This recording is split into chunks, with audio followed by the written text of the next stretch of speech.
Hello बच्चों, good evening all my champions.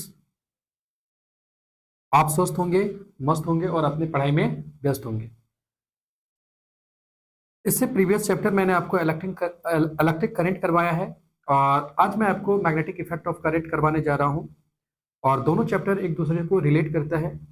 Without electric current का concept के बगैर आपको मैग्नेटिक इफेक्ट ऑफ करंट अच्छे से समझ में नहीं आ सकता है। इसीलिए पहले मैंने आपको इलेक्ट्रिक करंट समझाया और आज मैं आपको मैग्नेटिक इफेक्ट ऑफ करंट समझाऊंगा। तो इस चैप्टर का इंपॉर्टेंस क्या है? इस चैप्टर में ज़्यादा न्यूमेरिकल्स नहीं है, कॉन्सेप्ट भरे पड़े हैं इसमें अंदर और सारे के सारा आपका थ्योरेटिकल है। तो एक एक कॉन्सेप्ट को आपको काफ़ी ही बारीकी तरीके से आपको समझना है। अगर आपके एग्जाम में एक भी क्वेश्चन अगर आते हैं अच्छे लेवल का तो आप उसको जरूर सॉल्व करके आओ अपने पेपर के अंदर। मेरा एफर्ट्स आपके लिए यही हो सकता है कि आपका ये चैप्टर का हर एक कॉन्सेप्ट आपको समझ में है। तो ये आपका चैप्टर का नेम है मैग्नेटिक इफेक्ट ऑफ करेंट। और जैसे आपको पता है कि मैग्नेट को आपने डेली लाइफ में कहीं ना कहीं यूज आपने किया है। आपने बचपन में बहुत सारे टाइप के मैग्नेट के साथ आपने कुछ न कुछ अट्रैक्शन का, रिपल्सन का आपने कुछ न कुछ थोड़ा बहुत तो आपने किया ही किया है। अब ये मत समझ लेना कि अट्रैक्शन कौन सा वाला, लेकिन मैग्नेट एक दूसरे को अट्रैक्ट करा है। जिंदगी में लोग भी एक दूसरे को अट्रैक्ट करते हैं या नहीं करते हैं। तो यहाँ पे क्या प्रॉपर्टी है, आपको पहले मैग्नेट के बारे में पता होना चाहिए अगर ये आपका chapter magnetic effect of current है तो बच्चों। तो मैग्नेट क्या होता है? तो magnet is a substance that creates a magnetic field around it. Magnet क्या है? अगर ये आपका मैग्नेट है तो मैग्नेट एक सब्सटेंस है that creates a magnetic field around it. ये अपने आसपास के एरिया में क्या क्रिएट करता है? मैग्नेटिक फील्ड को क्रिएट करता है, दैट इज अ मैग्नेट। और दूसरे टाइप में हम इसको कह सकते हैं magnet is a substance that attracts iron like objects like nickel, copper, cobalt and iron etcetera. तो ये आपका मैग्नेट का डेफिनेशन है।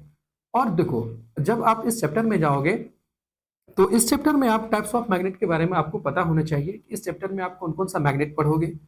तो इस चैप्टर में आप एक बार मैग्नेट के बारे में पढ़ोगे, मैग्नेटिक नीडल मतलब कंपास के बारे में पढ़ोगे आप, और उसके बाद आपका है हॉर्सशू मैग्नेट के बारे में, फिर है आपका इलेक्ट्रोमैग्नेट मतलब सोलेनॉइड के बारे में। तो जो ये आपका मैग्नेटिक कंपास लिखा हुआ है तो आप यहाँ पे क्या लिख सकते हो? मैग्नेटिक नीडल भी लिख सकते हो। क्या लिख सकते हो? मैग्नेटिक कंपास के अंदर ही आपका क्या होता है? मैग्नेटिक नीडल होता है। तो बच्चों, टाइप्स ऑफ मैग्नेट में आपका क्या है? बार मैग्नेट है, हॉर्सशू मैग्नेट है, मैग्नेटिक कंपास है और मैग्नेटिक नीडल उसके अंदर होता है, ओवल शेप मैग्नेट है और इलेक्ट्रोमैग्नेट है। तो बच्चों, आपको ये चीज पता होना चाहिए। और इनका सारे का बार मैग्नेट आपका रेक्टेंगुलर शेप में होता है, आपका हॉर्सशू मैग्नेट इस शेप में होता है, मैग्नेटिक कंपास के जो अंदर मैग्नेटिक नीडल होता है इनका इस शेप में होता है, ओवल शेप मैग्नेट आपका इस तरीके का होता है, और जो आपका इलेक्ट्रोमैग्नेट होता है बेसिकली आपका ये सोलेनॉइड की तरह होता है, आपका टेम्पररी मैग्नेट होता है। तो बच्चों, आपने ये चीज देखा कि मैग्नेट क्या होता है और मैग्नेट का टाइप्स क्या है और मैग्नेट कौन कौन से होते हैं, आपने ये चीज देखा। अब जो है आपका, अगर आप मैग्नेट के बारे में पढ़ रहे हो तो मैग्नेट का प्रॉपर्टी भी पता होना चाहिए आपको। तो मैग्नेट का क्या प्रॉपर्टी है? Magnet has two poles, one is north and other is south. Magnet के अंदर दो पोल होते हैं, एक तो नॉर्थ पोल होता है और दूसरा आपका साउथ पोल होता है। Like pole repel to each other and unlike pole attract to each other, ये मैग्नेट का कॉन्सेप्ट होता है। इसका कॉन्सेप्ट क्या है? अगर मैंने कहा ये आपका एक बार मैग्नेट है और बार मैग्नेट के अंदर दो पोल है, एक आपका नॉर्थ पोल है और एक आपका साउथ पोल है, और दूसरा आपका बार मैग्नेट है, इनका ये साउथ पोल है और इनका ये नॉर्थ पोल है। तो ये क्या करेगा? इनको रिपेल करेंगे। जब इनको रिपेल करेंगे, क्यों रिपेल करेंगे? Because south pole and south pole repel to each other. अगर मैंने दूसरा बार मैग्नेट लिया और दूसरा बार मैग्नेट का एक मैंने ले लिया नॉर्थ पोल, एक मैंने ले लिया साउथ पोल, और दूसरा बार मैग्नेट का मैंने एक ले लिया नॉर्थ पोल और एक ले लिया साउथ पोल। अब देखो यहाँ पे पोलैरिटी आपका जो पोल्स है, एक साउथ पोल है और एक नॉर्थ पोल है, it means this two poles are attract to each other. ये पोल एक दूसरे को क्या करेंगे? अट्रैक्ट करेंगे। तो यहाँ पे आपका कौन सा फोर्स लग जाएगा? अट्रैक्शन लग जाएगा, because their poles are unlike. यहाँ पे कौन सा लगेगा? अट्रैक्शन फिनोमिनन लगेगा। तो आपको इस स्लाइड में मैग्नेट क्या है, मैग्नेट के बारे में पता होना चाहिए। टाइप्स ऑफ मैग्नेट क्या क्या है? आपका बार मैग्नेट हो गया, हॉर्सशू मैग्नेट हो गया, आपका मैग्नेटिक नीडल हो गया, आपका इलेक्ट्रोमैग्नेट हो गया। इन सारी चीजों के बारे में आपको पता होना चाहिए। और दूसरा है आपका प्रॉपर्टीज ऑफ मैग्नेट, तो मैग्नेट का प्रॉपर्टीज भी आपको पता होना चाहिए, ये तो जूनियर स्टैंडर्ड का चीज है, तो आई थिंक ये तो सारा चीज आपको पता ही होगा। अब क्या है आपका हंस क्रिश्चियन और स्टेट एक्सपेरिमेंट।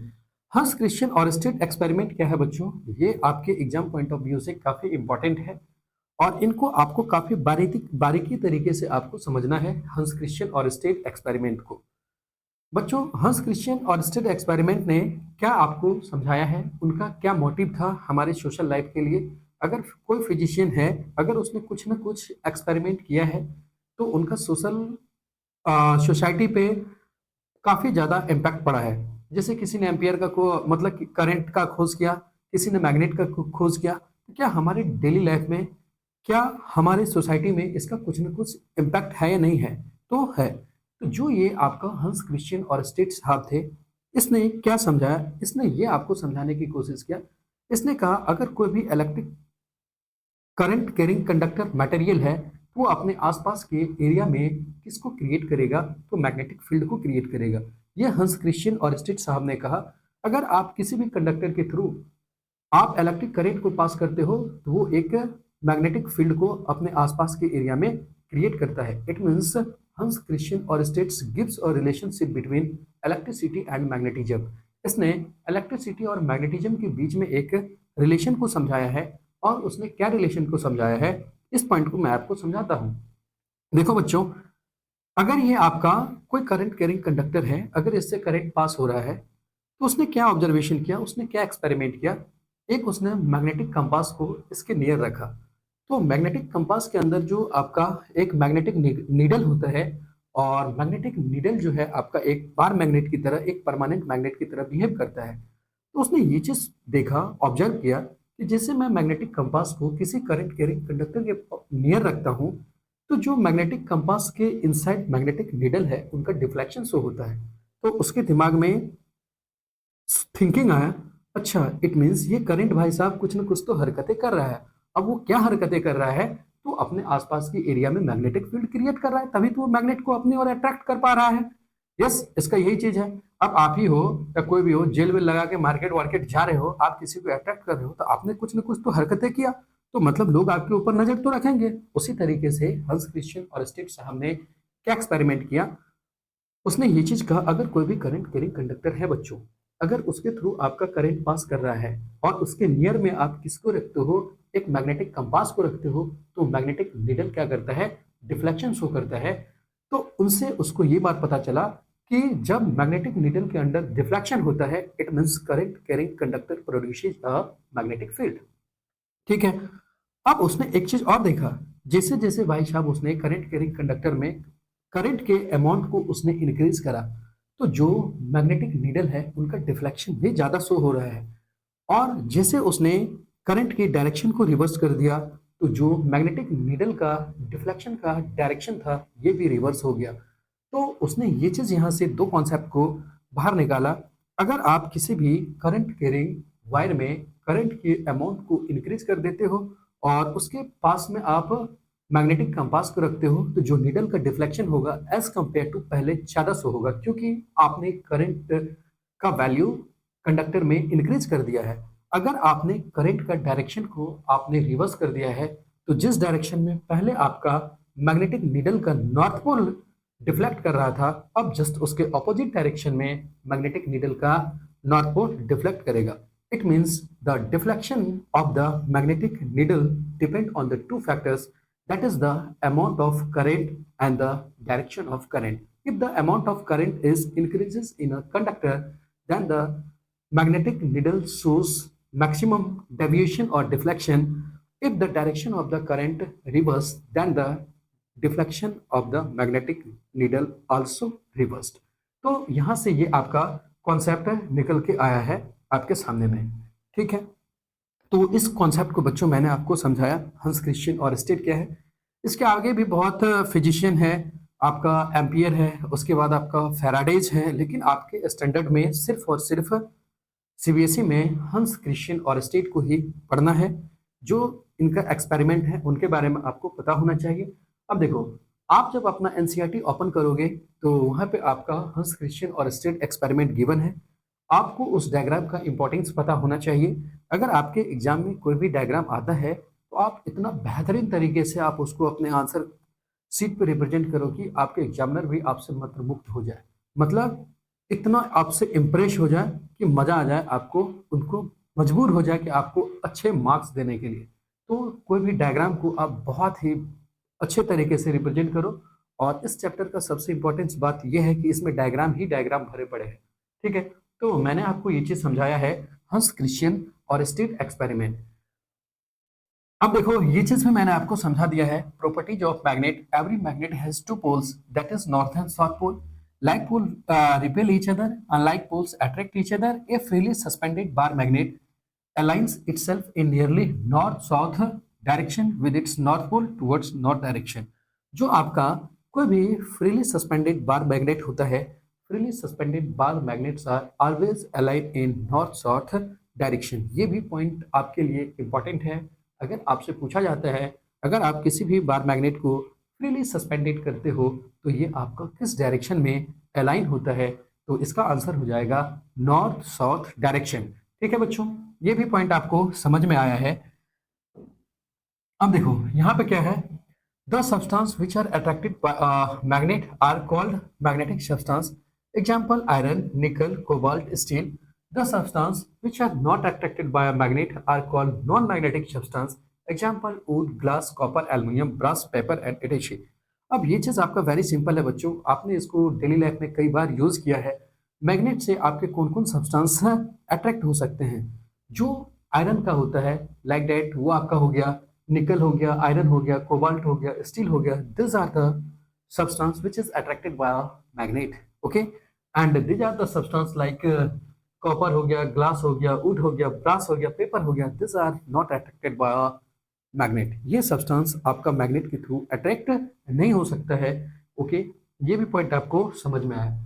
अब यहाँ पे क्या है, मैग्नेटिक फील्ड के बारे में है। अब देखो ये जो आपका मैग्नेटिक फील्ड है, इस चैप्टर का काफी ही बेहद इंपॉर्टेंट टॉपिक में से एक माना जाता है मैग्नेटिक फील्ड। तो आपको मैग्नेटिक फील्ड काफी बेहतरीन तरीके से, काफी बारीकी तरीके से आपको समझना है। तो मैग्नेटिक फील्ड क्या होता है? A space around a magnet in which any magnetic material experience a magnetic force known as magnetic field। ये आपका क्या कहलाता है? मैग्नेटिक फील्ड कहलाता है। आपके मैग्नेट का, अगर ये आपका मैग्नेट है तो ये अपने आसपास के एरिया में क्या क्रिएट करता है? मैग्नेटिक फील्ड को क्रिएट करता है, मैग्नेटिक फील्ड को जनरेट करता है। A space around a magnet where any magnetic material experience a magnetic force is known as magnetic field। तो अगर आपसे पूछा जाता है तो मैग्नेटिक फील्ड क्या होता है, तो मैग्नेटिक फील्ड को आप किस चीज से रिप्रेजेंट करते हो?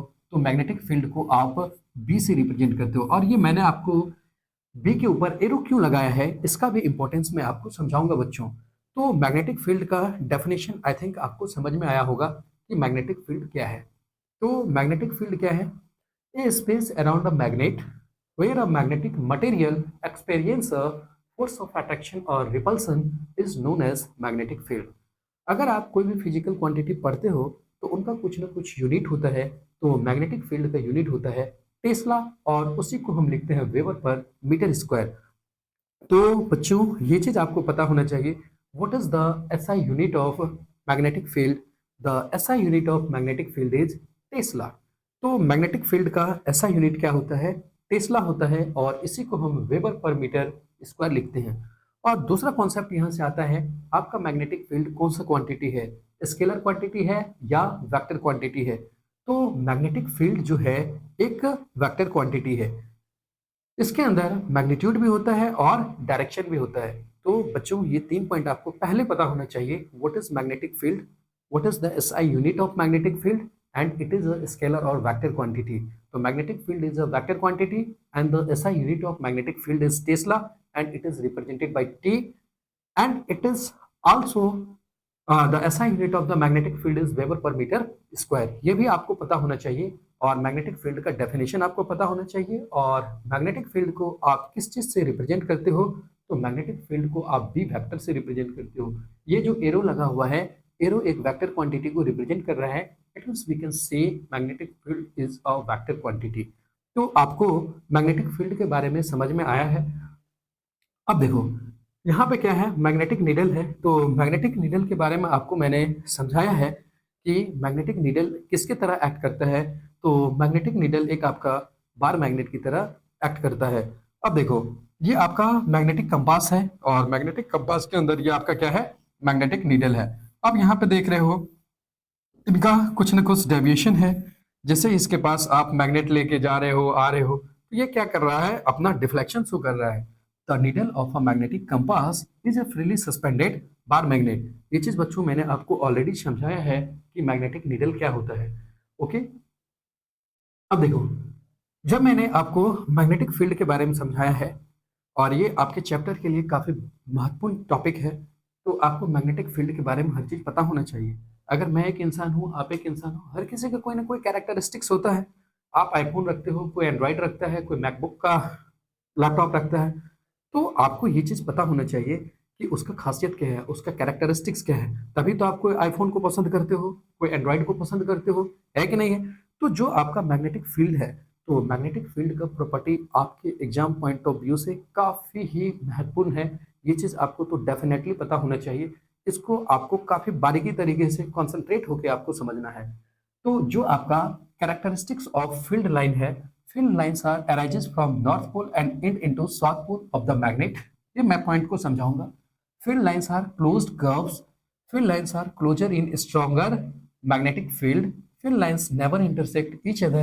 As for two lines to intersect, there must be two directions of magnetic field at a point, which is not possible. Direction of the field lines inside a magnet is from south to north, and the relative strength of magnetic field is shown by degree of closeness of field lines. अब देखो बच्चों, ये जो आपका magnetic field lines जो है, तो magnetic field lines का आपसे क्वेश्चन क्या पुटअप होंगे आपके एग्जाम में। आपसे बोला जाएगा कि मैग्नेटिक फील्ड लाइंस या तो आप बार मैग्नेट के थ्रू ड्रॉ करो, या तो मैग्नेटिक फील्ड लाइंस एक स्ट्रेट कंडक्टर के थ्रू आप ड्रॉ करो, या तो मैग्नेटिक फील्ड लाइंस आप एक सर्कुलर लूप के थ्रू ड्रॉ करो, या तो मैग्नेटिक फील्ड लाइंस आप सोलेनॉइड के थ्रू ड्रॉ करो। इट मीन्स ये आपके 4 से 5 डायग्राम आपके एग्जाम के लिए काफी महत्वपूर्ण है। तो magnetic field lines, these are the magnetic field lines. तो आपको पता होना चाहिए कि मैग्नेटिक फील्ड लाइंस क्या होता है।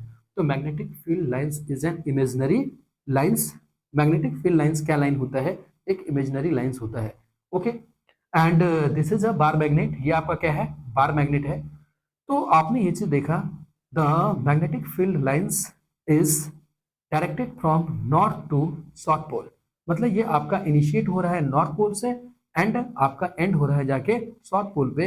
And this are in close loops, close curve. जो मैग्नेटिक फील्ड लाइंस होते हैं आपका बार मैग्नेट के थ्रू, ये आपका एक कैसा होता है, एक क्लोज कर्व के फॉर्म में होता है। ओके, तो आपने ये चीज देखा, ये आपका बार मैग्नेट है और बार मैग्नेट के आउटसाइड का ये एरिया है और ये बार मैग्नेट के इनसाइड का एरिया है। तो जो मैग्नेटिक फील्ड का डायरेक्शन होता है, the direction of the magnetic field in bar magnet is from north pole to south pole, and inside the bar magnet the direction of the magnetic field is from south to north pole. तो आपको यहाँ से ये concept समझ में आया है, जब आप बार मैग्नेट के थ्रू मैग्नेटिक फील्ड लाइंस को ड्रॉ करते हो तो मैग्नेटिक फील्ड लाइंस हमेशा इनिशिएट होता है नॉर्थ पोल से और एंड होता है आपका साउथ पोल पे। और जो आपका इनसाइड जो बार मैग्नेट है, इनसाइड जो बार मैग्नेट है मैग्नेटिक फील्ड, ये आपका साउथ टू नॉर्थ होगा। ये आपका कॉन्सेप्ट है, ये पॉइंट आपको समझ में आया। And magnetic field lines are always in close loops, close curve in a bar magnet. ये भी पॉइंट आ गया आपको समझ में। तीसरा पॉइंट है आपका magnetic field lines never intersect to each other. जो आपका मैग्नेटिक फील्ड लाइंस है ये कभी भी एक दूसरे को बच्चों इंटरसेक्ट नहीं कर सकते हैं। अब क्यों इंटरसेक्ट नहीं करेंगे, इसका लॉजिक क्या है, अब मैं आपको बताता हूं। ये जो आपका मतलब क्या कहते हैं, ये मान के चलो मैग्नेटिक फील्ड लाइंस एक क्लोज कर्व के फॉर्म में होता है। एक कर्व के फॉर्म में मैग्नेटिक फील्ड लाइंस होता है और किसी भी कर्व के ऊपर आप डायरेक्शन को शो करना होता है तो आप किसी भी पॉइंट के ऊपर एक टेंजेंट ड्रॉ करो।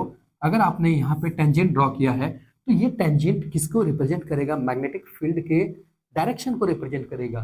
तो बच्चों आप यहाँ पे देख रहे हो एक मैग्नेटिक फील्ड लाइंस आपका ये है और एक मैग्नेटिक फील्ड लाइंस यहाँ पे एक है।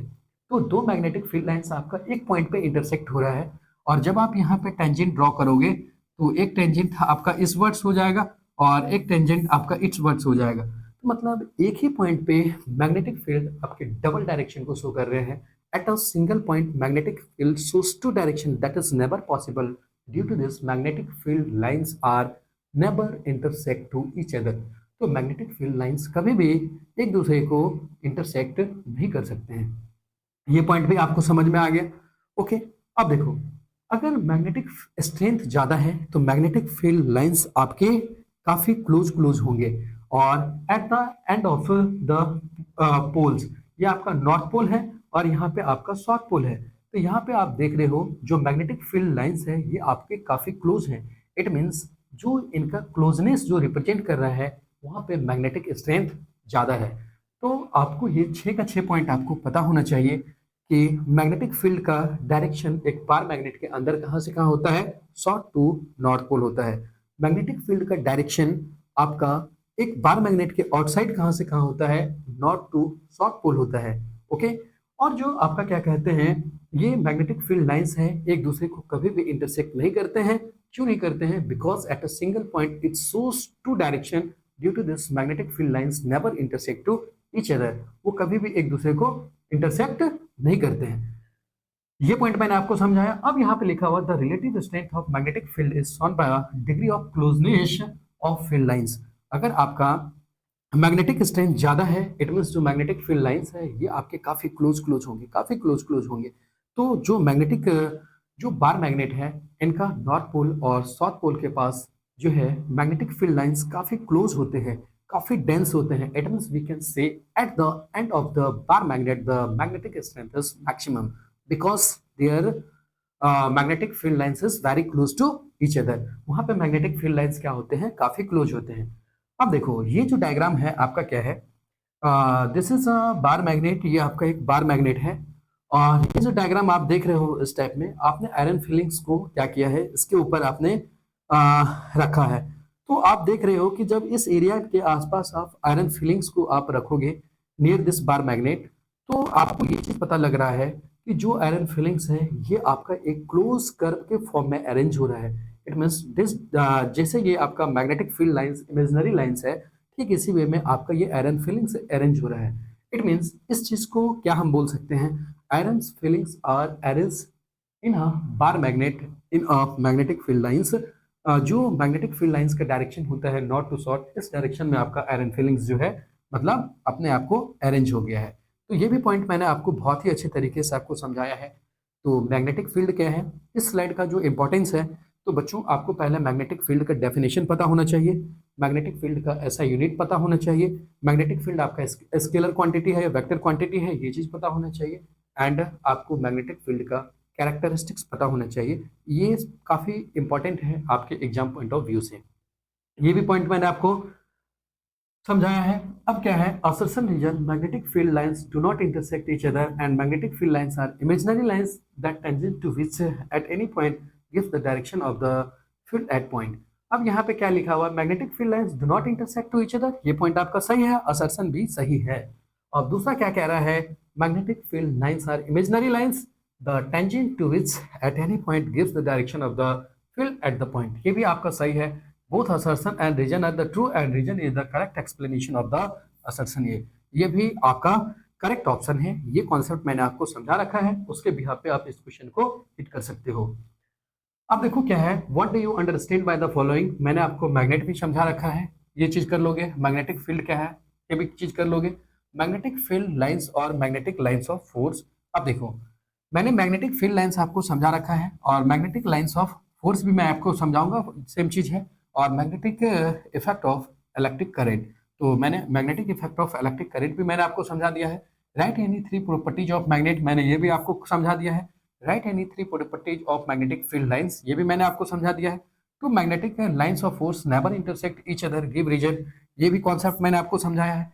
कैन वी से that magnetic field has both direction and magnitude, ये भी मैंने आपको समझाया है। State one way to find out direction of magnetic field at any point inside it, ये भी मैंने आपको समझाया है।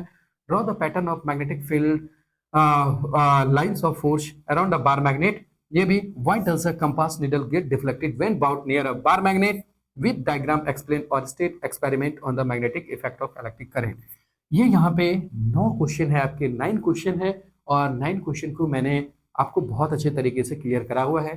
तो जब आप इसको प्रैक्टिस करोगे तो आई थिंक आप इन सारे क्वेश्चन को अच्छे तरीके से कर लोगे। और मैंने आपको ऑलरेडी समझा रखा है, इस चैप्टर में आपके थ्योरी काफ़ी ज़्यादा है, नॉमेरिकल बहुत ही कम है इस चैप्टर में, लेकिन जितने भी थ्योरी है ये आपका मस्त मतलब कॉन्सेप्चुअल थ्योरी है। तो आई थिंक ये सारे क्वेश्चन को आप इजीली कर लोगे। तो आप खुद से इनको राइट डाउन करके इसका आंसर को लिखने की कोशिश करना, और मैंने सारे कॉन्सेप्ट को आपको मैंने डिलीवर किया है। अब देखो यहाँ पे क्या है, magnetic field due to current through a state conductor.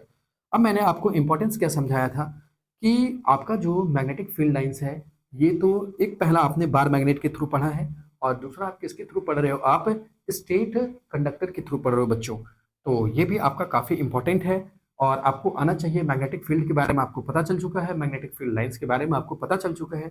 अब मान के चलो ये आपका एक कंडक्टर है, और किस टाइप का कंडक्टर है, ये आपका एक स्ट्रेट करंट कैरिंग कंडक्टर है।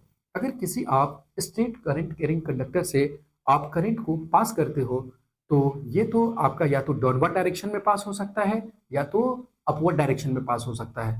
तो आप बताओ, जो मैग्नेटिक फील्ड लाइंस होंगे, अगर स्ट्रेट कंडक्टर के थ्रू आपका करंट पास हो रहा है, तो it produces a magnetic field lines. And what is the nature of the magnetic field lines? Magnetic field lines are in a concentric circle forms.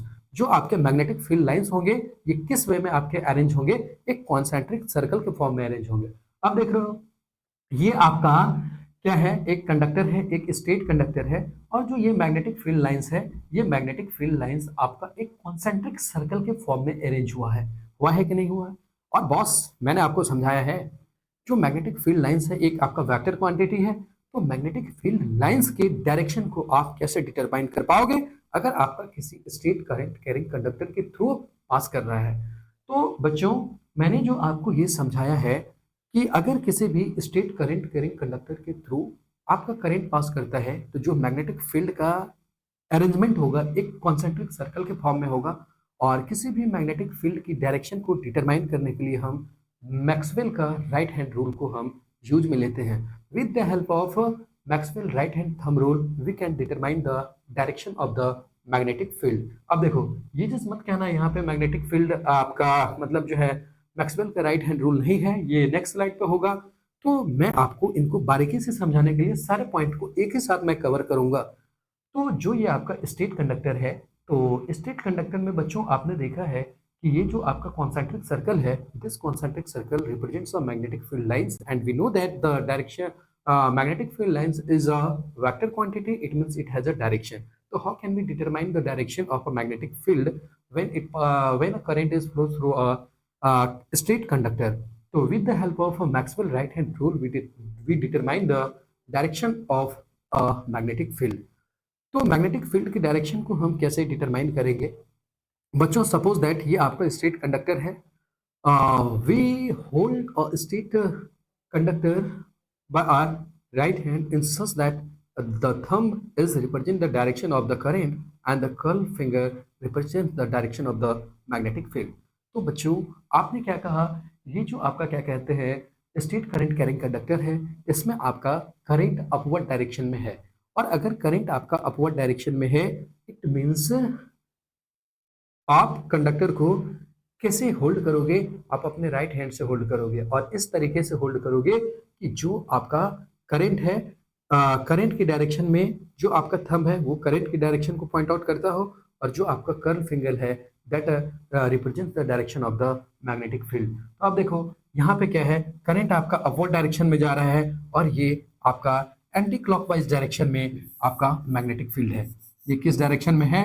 Anti clockwise direction में क्या है? Magnetic field है। तो I think बच्चों ये भी concept आपको समझ में आया होगा। और इस डायरेक्शन को, मैग्नेटिक फील्ड की डायरेक्शन को हम कैसे डिटरमाइन करते हैं? तो मैग्नेटिक फील्ड की डायरेक्शन को हम मैग्नेटिक फील्ड की डायरेक्शन को हम कैसे रिप्रेजेंट करते हैं? तो मैक्सवेल का राइट हैंड रूल कैसे करते हैं? Maxwell right hand thumb rule, Maxwell right hand thumb rule. तो इस चीज़ से हम क्या करते हैं, मतलब जो है इसको हम डिटरमाइन करते हैं रूल, तो मैग्नेटिक फील्ड की डायरेक्शन को। तो ये चीज़ आपको समझ में आया है। अब मैं सेम चीज़ मैं आपको बताता हूँ। और यहाँ पे आपने देखा, और यही आपका स्ट्रेट कंडक्टर है, और आपने यहाँ पे करंट की डायरेक्शन को क्या ले लिया है, आपने डाउनवर्ड डायरेक्शन में ले लिया है। और वी नो दैट किसी भी कंडक्टर के थ्रू जो आपका क्या कहते हैं मैग्नेटिक फील्ड लाइंस होंगे, एक कॉन्सेंट्रिक सर्कल के फॉर्म में होंगे। तो आपने एक कॉन्सेंट्रिक सर्कल को बना दिया। अब आपके लिए कॉन्सेप्ट ये पता होना चाहिए, जो मैग्नेटिक फील्ड लाइंस का डायरेक्शन है ये आपका क्लॉकवाइज है या एंटी क्लॉकवाइज है। तो आपने कंडक्टर में करंट डाउनवर्ड डायरेक्शन में है, तो आपने थंब को, राइट हैंड थंब को आपने करंट की डायरेक्शन में लिया, और आपने इस तरीके से होल्ड करके आपने कर्व फिंगर को देखो, तो जो आपका कर्ली फिंगर है that is in anti clockwise direction. It means the direction of the magnetic field in clockwise when current in a straight conductor in downward direction। तो डायरेक्शन ऑफ मैग्नेटिक फील्ड आपका क्या हो जाएगा, clockwise हो जाएगा। देखो बच्चों, ये पॉइंट आपको अच्छे तरीके से समझ में आया है, और दोनों आपके एग्जाम पॉइंट ऑफ व्यू से काफी महत्वपूर्ण है। और मैग्नेटिक फील्ड की डायरेक्शन को डिटरमाइन करने के लिए हम जिस रूल को हेल्प में लेते हैं, उस रूल का नाम है Maxwell right hand thumb rule. तो आई थिंक ये भी पॉइंट आपको समझ में आया है। अब देखो, it can represented by a concentric circle at every point on a conductor. Direction can be given by the right hand thumb rule or compass. Circles are closer near the conductor. Magnetic field directly proportional to the strength of the current and magnetic field inversely proportional to distance from the conductor। अब देखो बच्चों, अगर आपने किसी भी conductor में, तो magnetic field या मैग्नेटिक स्ट्रेंथ आपका कितने पैरामीटर पे यहाँ पे डिपेंड कर रहा है, दो के। एक तो अगर आपने करंट के अमाउंट को आपने इंक्रीज करा है, it means magnetic strength increase हो जाएगा। अगर आपने कंडक्टर से मैग्नेटिक फील्ड लाइंस का डिस्टेंस इंक्रीज हो गया है, it means magnetic strength decrease हो जाएगा। मतलब डिस्टेंस का इन्वर्सली प्रोपोर्शनल है और अमाउंट ऑफ करंट का डायरेक्टली प्रोपोर्शनल है मैग्नेटिक स्ट्रेंथ और मैग्नेटिक फील्ड। तो ये भी कॉन्सेप्ट आपको समझ में आया है। अब देखो बच्चों, अब क्या कह रहा है राइट हैंड थंब रूल। तो राइट हैंड थंब रूल को मैंने बहुत अच्छे से आपको समझाया है। Imagine you are holding a current carrying a straight conductor in your right hand such that the thumb is pointing towards the direction of the current, then fingers wrapped around the conductor give the direction of the magnetic field। ये भी point मैंने आपको काफी अच्छे level से समझाया है। Okay, two parallel conductors carrying current in same direction attract each other and two parallel conductors carrying current in opposite direction repel each other। अब यहाँ पे क्या कॉन्सेप्ट लिखा हुआ है, जो दो कंडक्टर होते हैं, two parallel conductors carrying current in the same direction. अगर दो पैरेलल कंडक्टर्स में अगर सेम डायरेक्शन में आपका करंट फ्लो कर रहा है, तो वो एक दूसरे को क्या करेंगे, अट्रैक्ट करेंगे। और दो करंट कैरिंग कंडक्टर है, एक में आपका एक दूसरे के अपोजिट डायरेक्शन में करंट फ्लो कर रहे हैं, तो इट मीन्स वो एक दूसरे को क्या करेंगे, रिपेल करेंगे। ये भी पॉइंट आपको पता होना चाहिए। अब देखो बच्चों, ये आपका क्वेश्चन क्या है कि सबसे पहले आप पढ़ो, एक constant current flows in a horizontal wire in the plane of the paper from east to west as shown in the figure। The direction of a magnetic field will be north to south। The direction above the wire, direction below the wire। अब यहाँ पे क्या लिखा हुआ है, एक constant current flows in a horizontal wire in a plane of the paper from east to west as shown in the figure। The direction of the magnetic field will be north to south। जो magnetic field का direction है ये north to south है। अब देखो, current आपका east से waste है और मैग्नेटिक फील्ड का डायरेक्शन क्या है, नॉर्थ टू साउथ है। तो क्या कर रहा है, directly above the wire, directly below the wire, और located in the plane of the paper on the north side of the wire, और located in the plane of the paper on the south side of the wire. अब देखो, जैसे जैसे आप magnetic force को पढ़ोगे और आपको बेहतरीन लेवल से ये क्वेश्चन समझ में आएगा। तो ये आपका अबव द वायर कैसे हो जाएगा, ये भी पॉइंट मैं आपको नेक्स्ट स्लाइड में आपको क्लियर करूंगा कि ये कैसे हो रहा है, इनको हम कैसे करते हैं। जब दो चार क्वेश्चन करोगे तो आपको अच्छे से समझ में आएगा। अब देखो यहाँ पे क्या कह रहा है, draw a diagram to show the pattern of magnetic lines of force around a straight current carrying conductor. ये चीज मैंने आपको समझाया है। स्ट्रेट करंट कैरिंग कंडक्टर के थ्रू आप किसी भी मैग्नेटिक फील्ड लाइंस को आप कैसे अरेंज कर सकते हो, कैसे ड्रॉ कर सकते हो, ये आपके लिए इंपॉर्टेंट है। अब क्या है आपका, name the factors on which strength of magnetic field due to current carrying straight conductor depend. अब देखो, अगर आपका मैग्नेटिक फील्ड लाइंस है, तो मैग्नेटिक फील्ड लाइंस के तो मतलब जो है किस किस पैरामीटर पर एक स्ट्रेट करंट कैरिंग कंडक्टर में डिपेंड करता है। तो एक आपका अमाउंट ऑफ करंट पे डिपेंड करता है, और दूसरा, amount of magnetic field is directly proportional to the amount of current and magnetic field is inversely proportional to distance. Distance के क्या हो जाता है, इनवर्सली प्रोपोर्शनल होता है। ये भी दोनों क्वेश्चन मैंने आपको ऑलरेडी अच्छे से समझा रखा है। ओके, अब देखो, अब ये क्या है आपका magnetic field due to current through a circular loop. अब देखो बच्चों, अब मैंने आपको क्या कहा है कि आपने एक बार मैग्नेट के थ्रू आपने पढ़ा है मैग्नेटिक फील्ड, आपने एक स्ट्रेट कंडक्टर के थ्रू आपने पढ़ा मैग्नेटिक फील्ड। अब आपका तीसरा जो टॉपिक है आपका मैग्नेटिक फील्ड आपको रिप्रेजेंट करना है, किसके थ्रू मैग्नेटिक फील्ड रिप्रेजेंट करना है, एक आपको सर्कुलर लूप के थ्रू मैग्नेटिक फील्ड को रिप्रेजेंट करना है। अब आप इसको कैसे रिप्रेजेंट करोगे, this is a circular loop. आप देखते हो इस सर्कुलर लूप को आपने क्या किया है, मतलब जो है एक बैटरी के साथ आपने कनेक्ट कर दिया है। इट मीन्स इस सर्कुलर लूप के थ्रू आपका क्या जाएगा, मतलब करंट पास होगा। और जैसे ही करंट पास होगा तो जो आपका मैग्नेटिक फील्ड लाइंस होते हैं, मैग्नेटिक फील्ड लाइंस जो है यहाँ पे भी आपके कॉन्सेंट्रिक सर्कल के ही फॉर्म में होंगे। तो आप ये चीज देख ले हो, यहाँ पे जो मैग्नेटिक फील्ड लाइंस है, magnetic field lines are in concentric circle form. जो मैग्नेटिक फील्ड लाइंस है आपका किस वे में अरेंज हो रहे हैं, ये आपका कॉन्सेंट्रिक सर्कल के फॉर्म में अरेंज हो रहे हैं। अब बच्चों, अब आप यहाँ पे देखते हो कि जब आपका करंट इस डायरेक्शन में आपका जा रहा है तो ये आपका कंप्लीट कॉइल है, ये आप यहाँ पे कॉइल एक मानो और ये आप यहाँ पे कॉइल मानो, ठीक है। अब ये चीज यहाँ पे देख रहे हो, अगर आप इनको देखो इनसाइड जो है जैसे जैसे आएगा, यहाँ पे इनसाइड आपका मैग्नेटिक फील्ड क्या हो गया है, पैरेलल हो गया है कि नहीं हो गया है। लेकिन यहाँ पे आपका करंट देखो इस डायरेक्शन जा रहा है, यहाँ पे अपवर्ड है, और अपवर्ड डायरेक्शन में आपका करंट का डायरेक्शन क्या हो जाएगा, अपवर्ड डायरेक्शन में जब करंट होता है, एक इसको थोड़ी देर के लिए आप स्ट्रेट कंडक्टर मानो। क्या आपने स्ट्रेट कंडक्टर में देखा है, अगर करंट आपका अपवर्ड डायरेक्शन में होता है तो मैग्नेटिक फील्ड आपका एंटी क्लॉकवाइज डायरेक्शन होता है। तो क्या यहाँ पे मैग्नेटिक फील्ड आपका एंटी क्लॉकवाइज डायरेक्शन में है या नहीं है, यस है। अब जब आप यहाँ पे देखते हो तो यहाँ पे करंट आपका किस डायरेक्शन में आ रहा है, तो करंट आपका डाउनवर्ड डायरेक्शन में आ रहा है। अगर करंट आपका डाउनवर्ड डायरेक्शन में आ रहा है, इट मीन्स जो मैग्नेटिक फील्ड लाइंस का डायरेक्शन हो जाएगा या आपका क्लॉकवाइज हो जाएगा। तो बच्चों आप यहाँ पे देख पा रहे हो, बिल्कुल एज इट इज आपके एग्जाम में अगर ये क्वेश्चन आता है तो आप सेम वे में आप इसको रिप्रेजेंट करना कि जिससे आप इसको अट्रैक्टिव बनाना, जिससे आपका नंबर डिडक्ट ना हो। तो आपने ये चीज देखा, एक पोर्शन आपका अगर आप इसके पोलैरिटी को चेंज कर दोगे तो फिर इसका डायरेक्शन थोड़ा बहुत चेंज होगा, ठीक ना। तो जो आपका क्या कहते हैं बैटरी का पॉजिटिव टर्मिनल है, जब ये यहाँ से करंट जा रहा है तो इस लूप में आपका अपवर्ड डायरेक्शन में है, बिकॉज यहाँ पे मैंने इसको पार्टीशन कर दिया और एक ये आपके स्ट्रेट करंट की तरफ बिहेव करने लग गया, तो इनका डायरेक्शन क्लॉक एंटी क्लॉकवाइज हो गया। और यहाँ पे डाउनवर्ड डायरेक्शन में जा रहा है, ये आपका क्लॉकवाइज हो गया। और इनसाइड जो आपका बिल्कुल एग्जैक्ट मिडल में है, यहाँ पे आपका मैग्नेटिक फील्ड लाइंस आपका पैरेलल है। तो बच्चों ये तीनों चीज आपके काफी इंपॉर्टेंट है। और जो सर्कुलर लूप के थ्रू जो आपका करंट फ्लो करता है, ये आपका जो मैग्नेटिक फील्ड लाइंस प्रोड्यूस करेंगे, और मैग्नेटिक फील्ड लाइंस जो प्रोड्यूस होंगे इनका अलाइनमेंट किस फॉर्म में होगा, एक कॉन्सेंट्रिक सर्कल के फॉर्म में हो जाएगा। ये पॉइंट आ गया समझ में। तो बच्चों यहाँ पे क्या है, it can be represented by a concentric circle at every point. Circle becomes larger and larger every move away. जैसे जैसे मैं कंडक्टर से दूर होता जाऊंगा कि जो कॉन्सेंट्रिक सर्कल है ये भी आपके लार्जर होते जाएंगे। Every point on wire carrying current would give rise to magnetic field appearing as a straight line at the center of the loop. The direction of the magnetic field inside the loop is same. जो direction of the magnetic field होंगे ये inside the loop क्या होंगे, same होंगे। तो I think बच्चों this concept is clear to everyone, ये सारे कॉन्सेप्ट आपको पता होंगे। देखो 3 इंपॉर्टेंट डायग्राम मैंने आपको इस चैप्टर में कवर कर दिया है, और तीनों डायग्राम का आपको मैग्नेटिक फील्ड लाइंस ड्रॉ करने आना चाहिए। आपके पेपर में ये 3 में से कोई ना कोई एक तो पूछा जा सकता है, और एक महानुभव और है आपको पढ़ाने के लिए।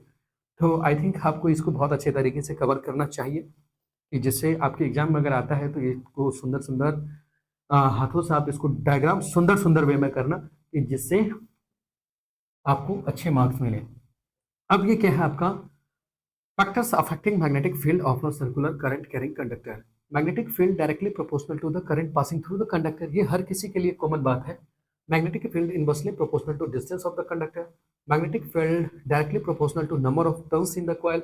और magnetic field is additive in nature, that is magnetic field of one loop adds up to magnetic field of another loop. This is because the current in each circular turns has some direction. अब बच्चों यहाँ पे आपसे क्या पूछा जाएगा कि जब आपने देखा स्ट्रेट करंट कैरिंग कंडक्टर में आपका मैग्नेटिक फील्ड लाइंस किस किस पे डिपेंड करता है, उसी तरीके से आपका सर्कुलर लूप में जो मैग्नेटिक फील्ड है ये आपके किस किस पैरामीटर पे डिपेंड करता है। तो पहला जो मैग्नेटिक फील्ड होंगे अमाउंट ऑफ करंट के डायरेक्टली प्रोपोर्शनल हो जाएगा, पहला पॉइंट है। और दूसरा जो है डिस्टेंस ऑफ कंडक्टर के इनवर्सली प्रोपोर्शनल होगा। ये भी पॉइंट आ गया आपको समझ में। अगर आप सर्कुलर टर्म्स को आप इंक्रीज करते हो तो मैग्नेटिक फील्ड भी क्या हो जाएंगे, इंक्रीज हो जाएंगे। ये इनका सारे के सारे कॉन्सेप्ट है। तो आई थिंक ये आपको समझ में आया है। अब देखो, अभी आपने सर्कुलर लूप पढ़ा है और आई थिंक ये क्वेश्चन को आप बहुत अच्छे तरीके से आप कर सकते हो। अब देखो, बस ये आपका सर्कुलर लूप है। अब बताओ, आपने वहां पे देखा था ये दोनों जो डायरेक्शन था, ये देखो ये दोनों एरो लगभग एक तरफ जा रहे थे, ये भी उल्टा ये भी उल्टा। तो यहाँ पे बिल्कुल अच्छे तरीके से अलाइनमेंट नहीं हो रखा है। तो आई थिंक आप इस क्वेश्चन को इजीली कर लोगे। जब यहाँ से करंट जा रहा है तो कौन सा हो जाएगा, अभी मैंने आपको समझा रखा है क्लॉकवाइज एंटी क्लॉकवाइज का सीन। तो इन दिस क्वेश्चन इसका जो करेक्ट आंसर हो जाएगा सी हो जाएगा। ठीक है बच्चों, अब देखो क्या है। Consider a circular loop of thick copper wire lying horizontally on a table. Let the current pass through the loop anticlockwise. Draw the magnetic field lines to show the direction and the pattern of the magnetic field lines inside and outside the loop. अब देखो ये आपका loop है। Consider a circular loop of thick copper wire, एक आपका thick copper wire है, lying horizontally, उसको horizontally उसने लाई कर दिया टेबल पे। Let the current pass through the loop anti clockwise, और करंट आपका कैसे पास कर रहा है, आपका एंटी क्लॉकवाइज डायरेक्शन में पास कर रहा है। Draw the magnetic field lines to show the direction and the pattern of the magnetic field inside the outside the loop. अब देखो, इनसाइड भी और आउटसाइड भी आपको मैग्नेटिक फील्ड लाइंस ड्रॉ करना है। तो सबसे पहले आप क्या करोगे, एक लूप लोगे, ठीक है। और लूप में आप करंट कैसे दोगे, एंटी क्लॉकवाइज। आई थिंक आपको पता होगा क्लॉकवाइज और एंटी क्लॉकवाइज क्या होता है। जो क्लॉकवाइज आपका जिस डायरेक्शन में घड़ी का निडल आपका रोटेट करते रहता है वो क्लॉकवाइज डायरेक्शन होता है, और उसके अपोजिट डायरेक्शन में एंटी क्लॉकवाइज डायरेक्शन होता है। तो ये आपका एंटी क्लॉकवाइज डायरेक्शन में करंट आपका पास कर रहा है, और आप एक लूप लेना, और मैंने जो आपको कॉन्सेप्ट समझाया है आप उस कॉन्सेप्ट के तरीके से आप अच्छे लेवल से आप मैग्नेटिक फील्ड लाइंस को ड्रॉ करोगे। और उसके लिए हिंट क्या है, जो मैग्नेटिक फील्ड लाइंस होंगे इसमें वो हमेशा एक कॉन्सेंट्रिक सर्कल के फॉर्म में होंगे। तो आई थिंक इस भी कॉन्सेप्ट को आप अच्छे तरीके से कर लोगे, ठीक है। अब क्या है, draw a diagram to show the pattern of magnetic field lines due to current carrying circular loop. यही सेम चीज है। Name the factors on which the strength of magnetic field at the centre due to current carrying circular loop depend, ठीक है। Which rule is used to find the direction of magnetic field due to current carrying circular loop, ये भी आपने कर लिया। Current is flowing anticlockwise direction in circular coil lying in the plane of the table, same question है, ठीक है। Current is flowing clockwise in a circular coil lying in the plane of the table, ये भी आप कर लोगे। What does the field strength of the circular loop depend, ठीक है, कर लोगे। Number of turns, radius of the loop और इलेक्ट्रिक करंट, ये सारे के सारे कॉन्सेप्ट मैंने आपको कवर कर दिया है। आई थिंक इस कॉन्सेप्ट को आप अच्छे तरीके से कर लोगे। अब देखो, ये आपका नेक्स्ट क्या है, आपका सोलेनॉइड है। तो सोलेनॉइड को आपको कवर करने के लिए आपको क्या करना है, मैंने आपको बताया जो मैग्नेटिक फील्ड लाइंस है। तो मैग्नेटिक फील्ड लाइंस आपने एक बार मैग्नेट के थ्रू आपने पढ़ लिया, ठीक है। दूसरा आपने किसके थ्रू पढ़ लिया, स्ट्रेट कंडक्टर के थ्रू आपने पढ़ लिया। तीसरा आपने लूप के थ्रू पढ़ लिया, और जो है आपका चौथा सोलेनॉइड है। और सोलेनॉइड ही भी आपके चैप्टर के लिए काफ़ी बेहद इंपॉर्टेंट है, ठीक ना। तो अब ये आपका क्या कह रहा है, सोलेनॉइड एक coil of many circular turns of insulated copper wire wrapped closely in a cylindrical form. ये मान के चलो ये आपका जो है एक सिलेंडर के शेप में है, ठीक है। अब अगर आप इसके ऊपर कॉपर वायर को रेप्ट करते हो तो और उसको एक पैटर्न से कनेक्ट करते हो तो उसमें आपका करंट जाएगा, वो किसके तरफ बिहेव करने लग जाएगा, सोलेनॉइड की तरफ बिहेव करने लग जाएगा। तो first we write the definition of solenoid, एक coil of many circular turns of insulated copper wire wrapped in the circular form. तो अगर एक कॉइल को आप एक कॉइल के नंबर ऑफ टर्न्स को आप सर्कुलर फॉर्म में रेप करते हो तो उसी को हम क्या बोलते हैं, सोलेनॉइड बोलते हैं। और बच्चों, जब आप सोलेनॉइड के थ्रू आप करंट को पास करते हो तो एक ये इलेक्ट्रोमैग्नेट की तरह बिहेव करता है, ठीक है। जब ये आपका इलेक्ट्रोमैग्नेट की तरह बिहेव करेंगे तो इट मीन्स इसके अंदर कितने पोल हो जाएंगे, दो पोल हो जाएंगे। एक तो आपका नॉर्थ पोल होगा और एक आपका साउथ पोल होगा। अब इसका पोलैरिटी को समझना बहुत इंपॉर्टेंट है। तो जो सोलेनॉइड है, तो सोलेनॉइड का नेचर जो होता है एक इलेक्ट्रोमैग्नेट होता है, और इलेक्ट्रोमैग्नेट आपका एक टेम्पररी मैग्नेट की तरह काम करता है। अगर आप उसमें करंट पास कर रहे हो तो ये आपका एक मैग्नेट की तरह बिहेव करेगा, अगर इसमें से आप करंट को पास करना बंद करवा दिए, स्टॉप कर दिए, तो इसका मैग्नेटिज्म लूज हो जाएगा। इट मीन्स जो सोलेनॉइड है ये आपका एक टेम्पररी मैग्नेट और इलेक्ट्रोमैग्नेट की तरह बिहेव करता है। When a current is flowing in a solenoid it behaves like a bar magnet और इलेक्ट्रोमैग्नेट। ये आपका बार मैग्नेट के लिए तब तक काम करता है जब तक इसमें करंट रहता है, लेकिन ये आपका एक टेम्पररी मैग्नेट है।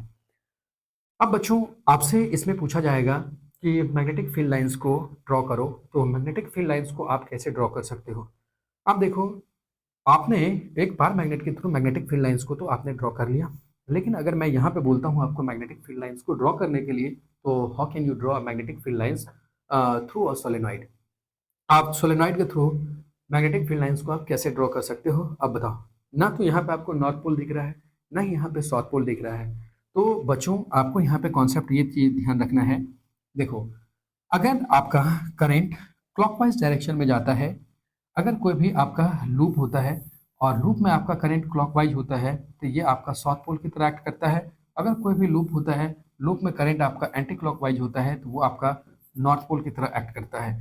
तो बच्चों ये जो आपका पॉजिटिव टर्मिनल है, पॉजिटिव टर्मिनल से जो आपका करंट जा रहा है, तो आपको यहाँ पे देखना है पॉजिटिव वाला हिस्सा आपका नॉर्थ पोल की तरफ का, जो बैटरी के पॉजिटिव टर्मिनल से कनेक्टेड होता है वो आपका नॉर्थ पोल की तरह एक्ट करता है, और दूसरे वाला आपका किसकी तरह एक्ट करेगा, साउथ पोल की तरह। इट मीन्स आपका मैग्नेटिक लाइंस ऑफ फील्ड जो है आपका नॉर्थ टू साउथ आएंगे और आप इजीली ड्रॉ कर दोगे। तो इट मीन्स आपने ये कहा जो सोलेनॉइड है, सोलेनॉइड के अंदर अगर आप करंट पास करते हो तो ये आपका किसकी तरह बिहेव करता है, एक इलेक्ट्रोमैग्नेट की तरह बिहेव करता है। अगर ये इलेक्ट्रोमैग्नेट है तो आप उसके थ्रू क्या कर सकते हो, एक मैग्नेटिक फील्ड लाइंस को ड्रॉ कर सकते हो। और मैग्नेटिक फील्ड लाइंस को ड्रॉ करने के लिए आपको नॉर्थ पोल और साउथ पोल का पता होना बहुत ही नेसेसरी है।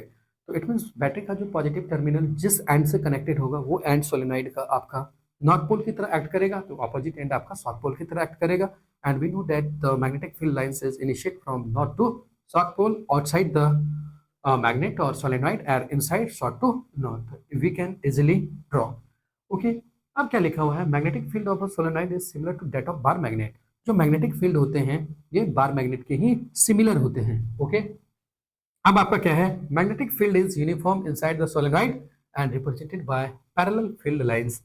जो मैग्नेटिक फील्ड होते हैं इनसाइड जो है क्या होते हैं, आपका पैरेलल फील्ड लाइंस होते हैं। Direction of magnetic field outside the solenoid north to south, inside the solenoid south to north, and solenoid can be used to magnetise magnetic material like soft iron. Solenoid का use हम magnetic material like soft iron को भी magnetise करने के लिए किया जाता है। तो आई थिंक आपको सोलेनॉइड के बारे में आपको अच्छे से समझ में आया है। तो आपको इस चैप्टर में, इस स्लाइड में आपको क्या पता होना चाहिए, सोलेनॉइड क्या है और जो सोलेनॉइड के क्या क्या प्रॉपर्टीज हैं, और सोलेनॉइड के थ्रू हम मैग्नेटिक फील्ड लाइंस को कैसे ड्रॉ करते हैं। अब दूसरा चीज़ बच्चों आपसे ये चीज़ पूछा जाएगा, अगर आप इनका मैग्नेटिक फील्ड लाइंस को ड्रॉ करते हो तो इनका मैग्नेटिक फील्ड लाइंस आपका किस किस पे डिपेंड करता है। तो मैग्नेटिक फील्ड लाइंस आपका अमाउंट ऑफ करेंट पे डिपेंड करेंगे, पहला चीज़ है। दूसरा, जैसे जैसे आप डिस्टेंस इंक्रीज होता जाता है कंडक्टर से सोलेनॉइड से, मैग्नेटिक फील्ड आपके डिक्रीज हो जाएंगे, मतलब मैग्नेटिक फील्ड जो है डिस्टेंस का इन्वर्सली प्रोपोर्शनल होता है। और तीसरा क्या होता है, जो मतलब जो है नंबर ऑफ टर्न्स होता है, अगर आप किसी भी कॉइल का नंबर ऑफ टर्न्स को इंक्रीज करते हो इट मीन्स मैग्नेटिक फील्ड भी इंक्रीज हो जाएंगे। ओके। तो ये चीज़ आपने देखा कि ये मैग्नेटिक फील्ड लाइंस यहाँ से यहाँ जा रहा है, तो आपको ये समझना है कि जो आपका ऐसे जा रहा है, इस वे में जा रहा है, इट मीन्स ये आपका नॉर्थ पोल है और ये आपका साउथ पोल है। The magnetic field is connected concentrated into a nearly uniform field in the center of a long solenoid. The field outside is weak and divergent. तो ये चीज़ आपको बहुत अच्छे से पता होना चाहिए मैग्नेटिक फील्ड लाइंस के बारे में। I hope that this concept is clear to everyone, what is solenoid and how can we draw a magnetic field line through a solenoid and the factors on which the magnetic field lines draw in a magnetic field strength depend in a solenoid. तो magnetic field strength जो है, magnetic field जो है solenoid में किस किस parameter या किस किस फैक्टर पे डिपेंड करते हैं। तो एक आपका अमाउंट ऑफ करंट पे, दूसरा नंबर ऑफ टर्न्स पे, तीसरा आपका डिस्टेंस के इनवर्सली प्रोपोर्शनल होता है। आई थिंक ये भी पॉइंट आपको समझ में आया है। The magnetic field inside a long state current carrying solenoid. अब बताओ इनसाइड क्या होता है, यूनिफॉर्म होता है। ये क्वेश्चन है जो आपका है, तो बिना क्वेश्चन इज जीरो, जीरो तो नहीं होता, डिग्रीज भी नहीं होता है, is same at all point. ये आपका इनसाइड क्या होता है, सारे के सारे जगह सोलेनॉइड में क्या होते हैं, सेम होते हैं। ये पॉइंट आपको अच्छे से समझ में आया है बच्चों। ओके। अब जो आपका नेक्स्ट है, नेक्स्ट क्या है, देखो इलेक्ट्रोमैग्नेट और परमानेंट मैग्नेट में आपका डिफरेंस है। ये चीज आपको पता होना चाहिए कि what is the difference between electromagnet and the permanent magnet. देखो, जो आपका इलेक्ट्रोमैग्नेट है ये आपका एक टेम्पररी मैग्नेट होता है, और परमानेंट में तो परमानेंट छुपा ही हुआ है। ठीक है, तो भाई साहब आपका जो परमानेंट मैग्नेट है इसके फिक्स पोल्स होते हैं। Permanent magnet has a fix poles, but electromagnet has no any fix poles. उसके फिक्स पोल्स नहीं होते हैं। Their polarity can be change because they depend on the value of current.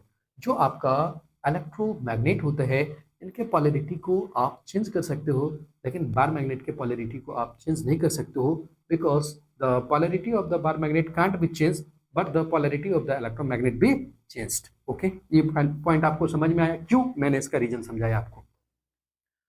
अब दूसरा क्या है, magnetic strength can not be varied. Magnetic strength जो है मतलब जो है परमानेंट मैग्नेट का वैरी नहीं हो सकता है, लेकिन magnetic strength of a electromagnet is varied because they depend on the value of current, but in bar magnet the magnetic strength is constant because they independent from the current. ये current से independent होते हैं।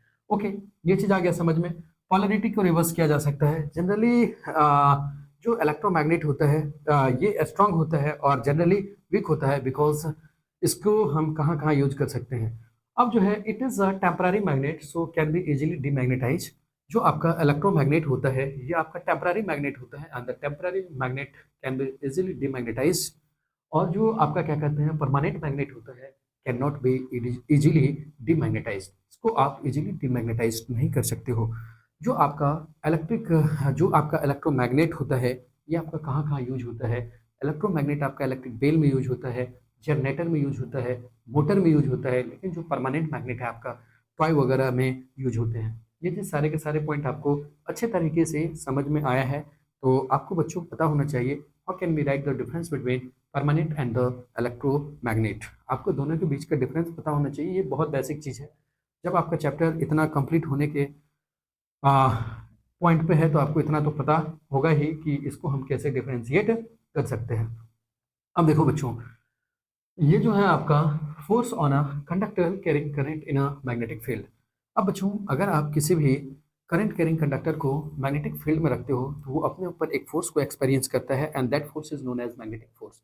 अब बच्चों मैंने कहा कि magnet है तो अपने आसपास के एरिया मैग्नेटिक फील्ड को जनरेट करेंगे, और दूसरा है आपका मैग्नेटिक फोर्स। तो अगर कोई करंट है, अगर कोई कंडक्टर है उसमें करंट है तो वो खुद का भी मैग्नेटिक फील्ड क्रिएट करेगा। तो दोनों का मैग्नेटिक फील्ड ओवरलैप होने की वजह से करंट जो है आपका कंडक्टर जो है अपने ऊपर एक फोर्स का एक्सपीरियंस करेगा, and that force is known as magnetic force. ठीक ना। तो how can you determine the direction of magnetic force. The direction of the magnetic force is determined with the help of Fleming left hand rule. तो आपने यहाँ से दो concept निकाला बच्चों, एक आपने निकाला फ्लेमिंग लेफ्ट हैंड रूल और एक आपने निकाला मैक्सवेल राइट हैंड रूल।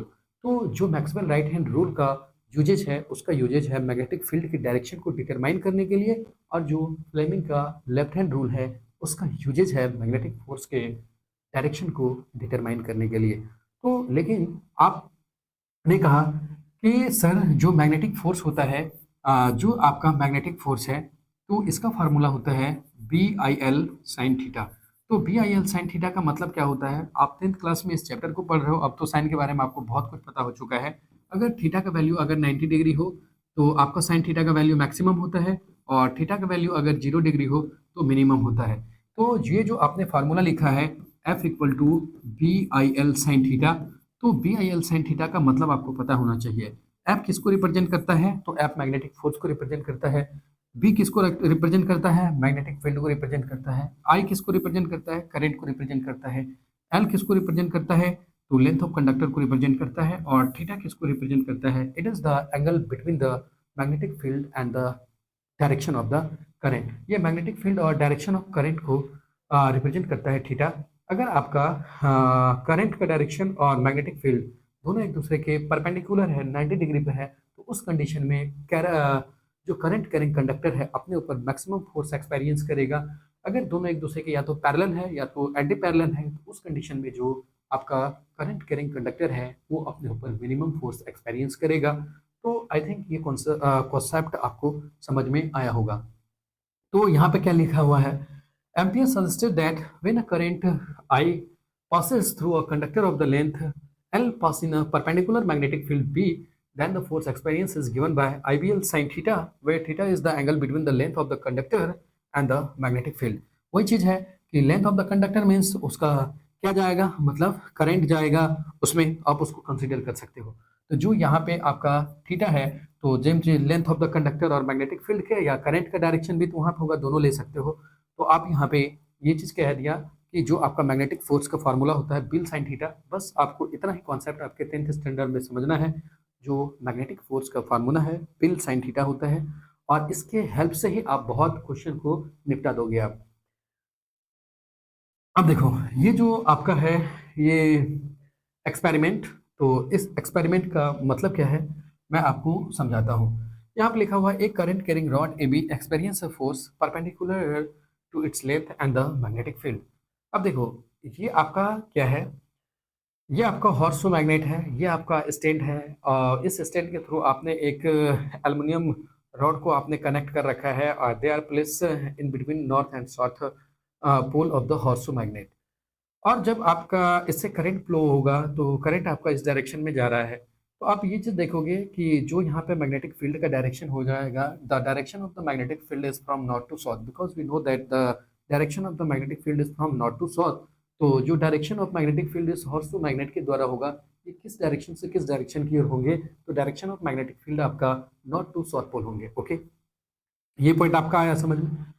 जो नॉर्थ टू साउथ होंगे और जब इसमें करंट आपका फ्लो करेगा तो इसका खुद का मैग्नेटिक फील्ड होगा और दोनों एक दूसरे को ओवरलैप करेंगे। तो अब ये क्या होगा भाई साहब, इसके ऊपर आपका फोर्स एक्सपीरियंस होगा, तो ये क्या होंगे अपने जगह से डिस्प्लेस होंगे।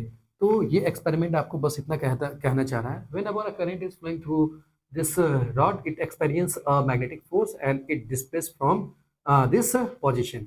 अब वहाँ पे आपसे क्या क्या नेक्स्ट क्वेश्चन पूछेगा जब आप एग्जाम के पीवाईक्यू को सॉल्व करोगे, तो उसने कहा है कि इसको आप हॉरिजॉन्टली रख देते हो, इनको वर्टिकली रख देते हो, जो इनका इन पॉइंट है बी टू ए कर देते हो, करंट का डायरेक्शन बी टू ए जा रहा है तो अब ए टू बी जाएगा, तो उसके ऊपर क्या इम्पैक्ट पड़ेगा, तो ये चीज़ आपको पता होना चाहिए। अब देखो यहाँ पे जो आपका मैग्नेटिक फोर्स लग रहा है, तो मैग्नेटिक फोर्स को आप कैलकुलेट करने के लिए किस रूल को हेल्प में लेते हो, तो फ्लेमिंग का लेफ्ट हैंड रूल को आप हेल्प में लेते हो, और फ्लेमिंग के लेफ्ट हैंड रूल को भी हम समझेंगे कि फ्लेमिंग का लेफ्ट हैंड रूल क्या होता है। अब देखो मैंने दोनों का इंपॉर्टेंस आपको समझा रखा है कि जो फ्लेमिंग का लेफ्ट हैंड रूल है और जो मैक्सवेल का राइट हैंड रूल है, दोनों के बीच में क्या डिफरेंस है। तो मैक्सवेल के राइट हैंड रूल को हम मैग्नेटिक फील्ड की डायरेक्शन को कैलकुलेट करने के लिए लेते हैं यूज में, और जो आपका क्या कहते हैं फ्लेमिंग का लेफ्ट हैंड रूल है, तो फ्लेमिंग के लेफ्ट हैंड रूल से हम किसकी डायरेक्शन को कैलकुलेट करते हैं, तो फ्लेमिंग के लेफ्ट हैंड रूल से हम मैग्नेटिक फोर्स के डायरेक्शन को कैलकुलेट करते हैं। अब ये हम कैसे करते हैं, जो आपका लेफ्ट हैंड है, लेफ्ट हैंड के 3 फिंगर, एक आपका हो गया थंब, एक आपका हो गया 4 फिंगर और एक आपका हो गया centre finger, and this 4 finger is also known as index.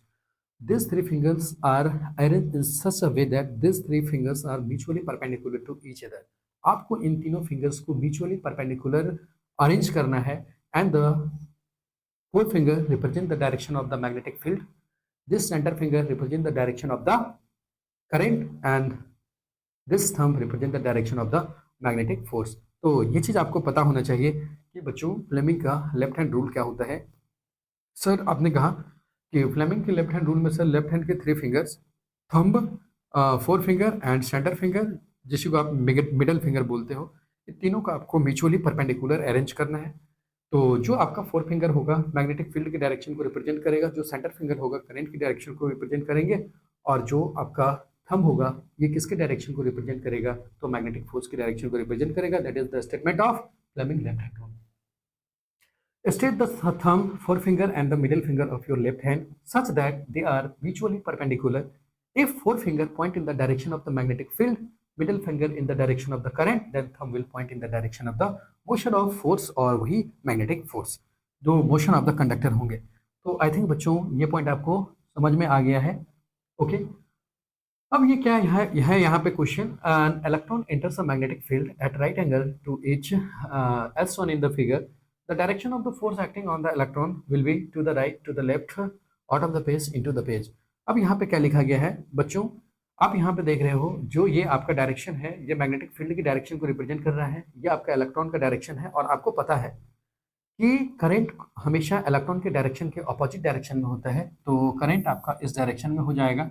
और आपको क्या कैलकुलेट करना है मैग्नेटिक फील्ड को, तो आप फ्लेमिंग के लेफ्ट हैंड को यूज में लो। अब ये इस तरीके से कर रहा है ये, अब बताओ किधर चले जाएगा। ये आपका मैग्नेटिक फील्ड के डायरेक्शन को रिप्रेजेंट कर रहा है, ये आपके किसके रिप्रेजेंट कर रहा है, करंट की डायरेक्शन को। And this represent the motion of the force या मोशन ऑफ द कंडक्टर या मैग्नेटिक फील्ड, तो इनटू द पेज हो जाएगा। तो आई थिंक ये पॉइंट आपको समझ में आ गया ये क्वेश्चन। अब क्या कह रहा है आपका, a position enters a uniform magnetic field, a positron enters a uniform magnetic field at right angles to it as shown. The direction of the force experienced by the positron will be to the right, to the left, into the page and out of the page. अब देखो positron क्या होता है, आपका positive charge particle होता है, और जिस डायरेक्शन में आपका पॉजिटिव चार्ज पार्टिकल जाते हैं उसी डायरेक्शन में आपका करंट का भी मूवमेंट होता है। बस आपने इतना ड्रॉ कर दिया। मैग्नेटिक फील्ड है, आपने मैग्नेटिक फील्ड को रिप्रेजेंट किया, this finger represent the direction of the magnetic field and this represent the direction of the current and this तो इनटू द पेज। तो आप ये चीज देख रहे हो, ये आपका किधर जा रहा है, इनटू जा रहा है। तो ये भी आपने कर दिया with the help of Fleming left hand rule. अब क्या कह रहा है, a positively charge particle alpha particle projected towards the west in the deflected towards north by magnetic field, the direction of the magnetic field towards south towards its upward and downward. अब देखो जो alpha particle होता है, alpha particle भी आपका कैसा होता है, पॉजिटिव इन नेचर होता है। ये चीज आपको पता होना चाहिए आपके स्टैंडर्ड में। आपको ये क्वेश्चन आप खुद से कर लेना। एक होता है आपका अल्फा पार्टिकल, एक होता है आपका बीटा पार्टिकल, एक होता है आपका गामा पार्टिकल, एक होता है आपका इलेक्ट्रॉन, एक होता है आपका प्रोटॉन।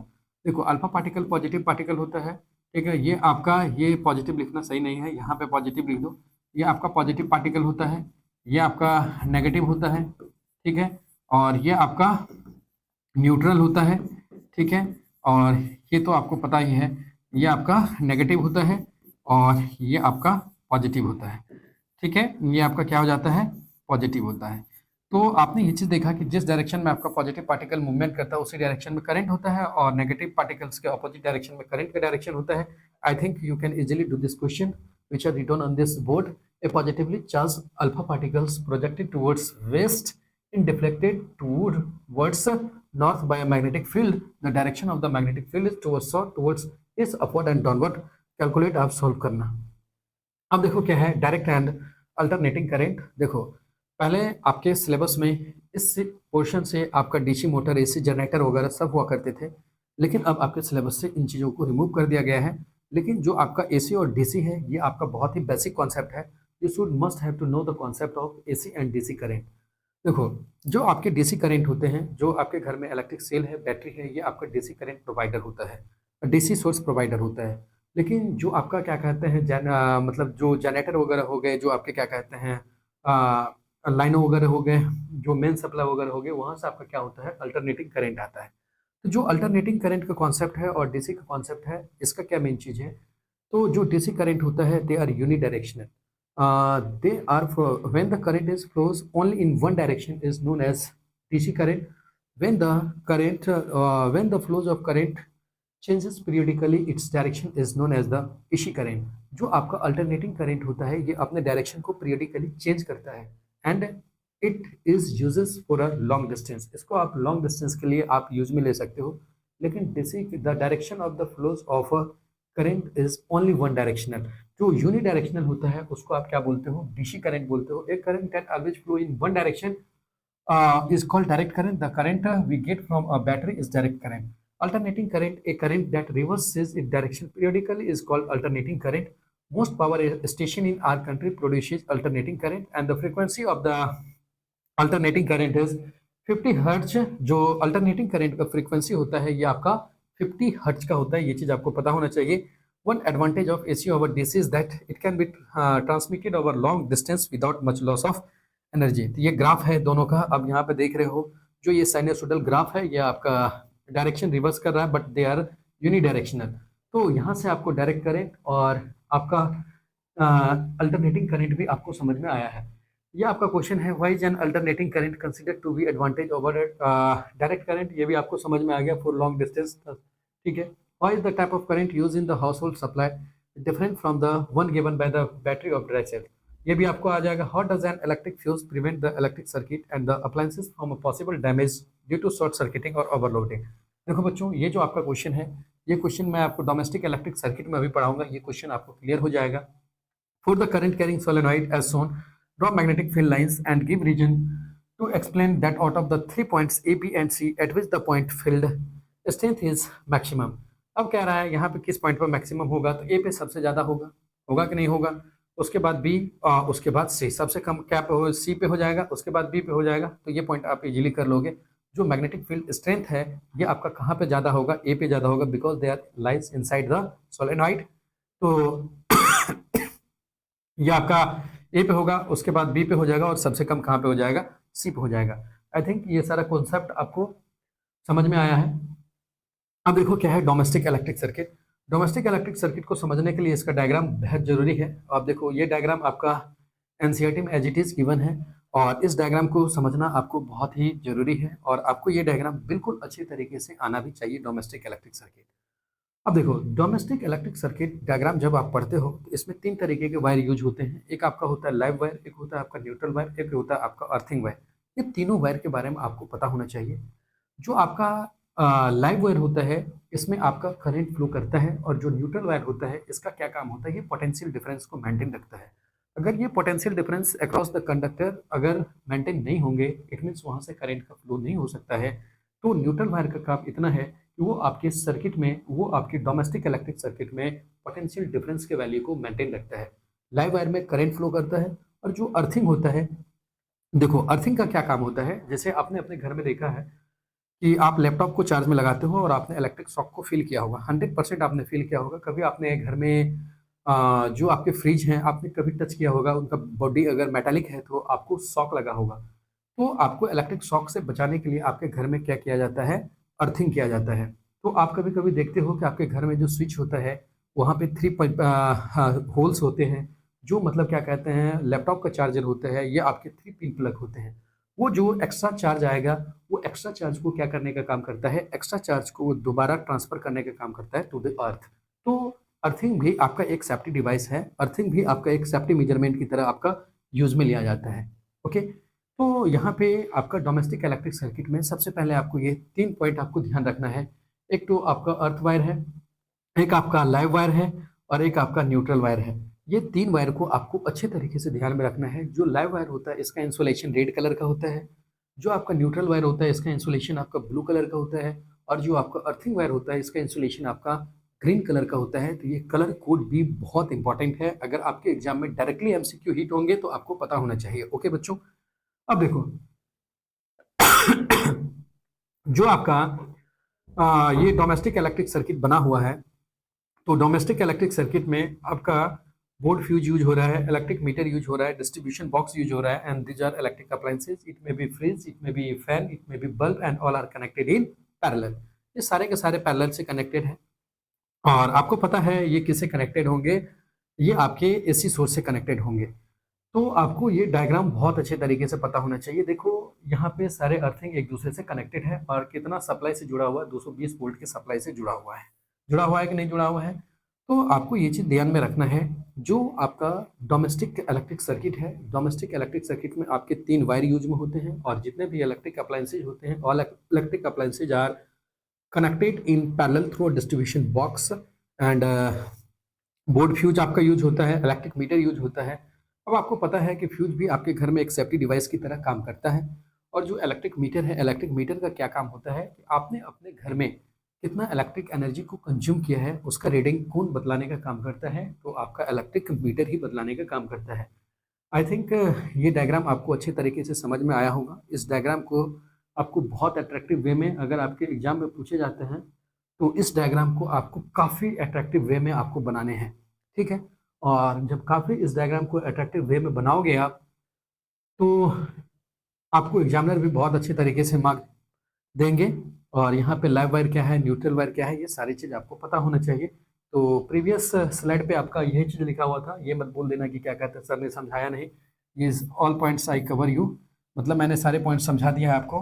जो पोल है, मेन सप्लाई है, फ्यूज है, इलेक्ट्रिसिटी मीटर है, डिस्ट्रीब्यूशन बॉक्स है, 2 सेपरेट सर्किट्स, मैंने सारा पॉइंट आपको कवर कर दिया। ओके, अब क्या है यहाँ पे electrical power to homes is supplied through the mains. It has 2 wires. One is live wire, positive wire, with red insulation and other is neutral wire, negative wire with black insulation, blue भी बोल सकते हैं. The potential difference between the two wire is 220 volt. The earth wire with green insulation is connected to metal plate kept in the ground. Two separate circuits are used. One is in a 50 ampere of applying with high power rating like geysers, air conditioner, etc. The other is of 5 ampere of fans, bulbs, etc.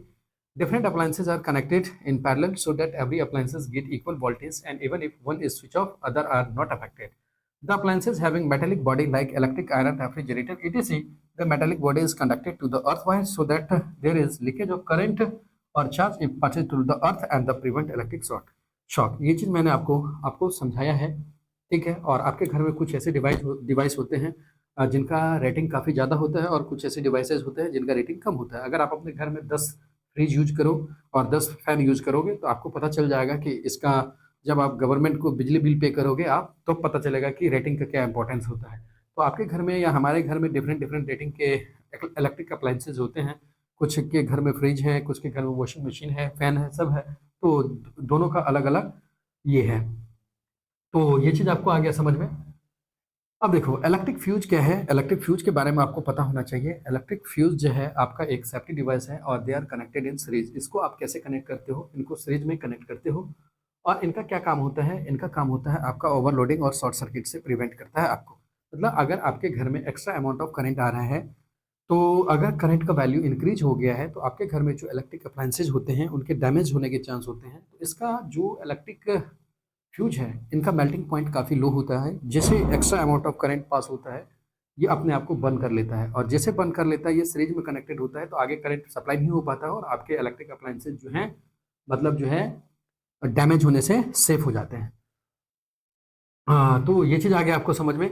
Electric fuse is a safety device used in electric circuit to protect the circuit and appliances from damage due to overloading and short circuit.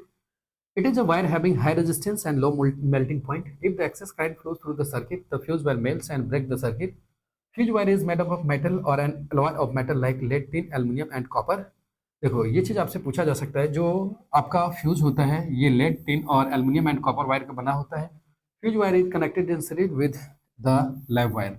ठीक है. Overloading क्या होता है, overloading के बारे में आपको पता है. Overloading is cause due to the increase in voltage, or if the live wire and the neutral wire comes in contact, or if too many appliances are connected to single socket, it results in the overheating of the wires and can cause damage to the circuit and the appliances. Overloading cause the increase in the voltage or amount of the current. जब extra amount of current आपके circuit में पास होने लग जाता है तो उसी को हम क्या बोलते हैं, ओवरलोडिंग बोलते हैं. ठीक है. अब शॉर्ट सर्किट क्या होता है. शॉर्ट सर्किट का मतलब होता है जब आपका लाइव वायर और न्यूट्रल वायर आपके एक दूसरे के डायरेक्टली या इनडायरेक्टली कनेक्शंस में आ जाते हैं, वहाँ पे करंट का वैल्यू इंक्रीज हो जाता है. At that condition is known as the short circuiting. तो शॉर्ट सर्किटिंग का मतलब क्या होता है, when live wire and neutral wire directly is in contact. जब दोनों आपका किस में आ जाते हैं, कॉन्टैक्ट में आ जाते हैं, तो वहाँ पे करंट का वैल्यू इंक्रीज हो जाता है और ये कंडीशन आपका शॉर्ट सर्किटिंग कहलाता है. तो आई थिंक ये पॉइंट आपको समझ में आ गया है. The resultant magnetic field at point P situation midway to parallel wires horizontally is carrying conductor. ये भी क्वेश्चन है. आप दोनों क्वेश्चन को आप खुद से ट्राई करने की कोशिश करना. ठीक है. तो मैंने आपको इस चैप्टर को बहुत अच्छे से समझाया है. Thank you, bye bye, take care. आप सारे कॉन्सेप्ट को अच्छे तरीके से पढ़ो. अगर मेरा आपको पढ़ाया हुआ समझ में आ रहा हो तो आप हमें फॉलो करिए, हमारे चैनल को सब्सक्राइब करिए विज्ञान विद मैथ्स को, और अपने दोस्त को, यार को, रिश्तेदार को भी आप बताइए मेरे बारे में, हमारे चैनल के बारे में, कि हम आपके लिए एफर्ट्स लगा रहे हैं. Okay, thank you.